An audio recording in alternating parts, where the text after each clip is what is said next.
চলে এসেছি আমার স্নেহের ছাত্রছাত্রীদের নিয়ে ফিলোসফি, যারা মেজরে দর্শন সাবজেক্টটা বেছে নিয়েছো, মেজর 2 নীতিশাস্ত্র, ভারতীয় পাশ্চাত্যের যে পাঠ রয়েছে নীতিশাস্ত্র, তার গুরুত্বপূর্ণ প্রশ্ন নিয়ে চলে এসেছি মেজর 2 ফিলোসফি। গুরুত্বপূর্ণ যে প্রশ্নগুলো আজকে তোমাদের রাখতে চলেছি, যেগুলো বলতে চলেছি, কনফার্ম হয়ে নাও এই কোশ্চেনগুলো প্রশ্নপত্রে দেখতে পেয়ে যাচ্ছ।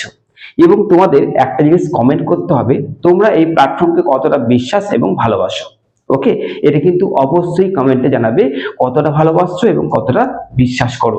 আর 2 নম্বর কি করবে, তোমাদের যে কোশ্চেনগুলো আজকে বলে দিচ্ছি, যে কোশ্চেনগুলো আজকে তোমরা দেখতে পাবে, সেই কোশ্চেনগুলোর মধ্যে কোন কোন কোশ্চেন বা কতটা কোশ্চেন তোমাদের করা হয়েছে, ধরে নাও যে প্রশ্নগুলো বলবো 100% ধরে নাও, তার মধ্যে তোমাদের কত পার্সেন্টেজ করা হয়ে গেছে কমেন্টে অবশ্যই লিখে জানাবে। তুমি কোথা থেকে দেখছো ভিডিওটা এবং তোমার কতটা তৈরি হচ্ছে অবশ্যই কমেন্টে লিখে জানাবে। ওকে, তো চলো আমার স্নেহের ছাত্রছাত্রীদেরকে একটা কথা বলবো, তারপরে তোমাদের কোশ্চেনগুলো দেখিয়ে দিচ্ছি। কথাটা হচ্ছে এটা, তোমাদের কিন্তু সামনে এক্সাম মেজর 1 এর ফিলোসফি সাজেশন যদি দেখে না থাকো, আমি কিন্তু লিংক এখানে দিয়ে দিচ্ছি, তোমরা মেজর 1টা দেখে নেবে।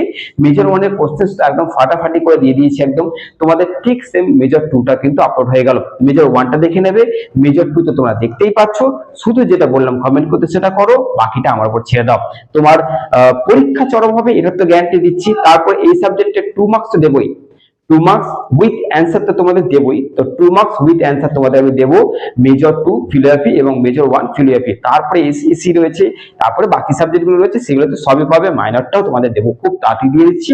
তোমরা দেখে নাও তোমাদের মেজর 2 ফিলোসফির ভিভিআই ছেকে তৈরি করা গুরুত্বপূর্ণ প্রশ্নগুলো ভালো করে দেখে নাও।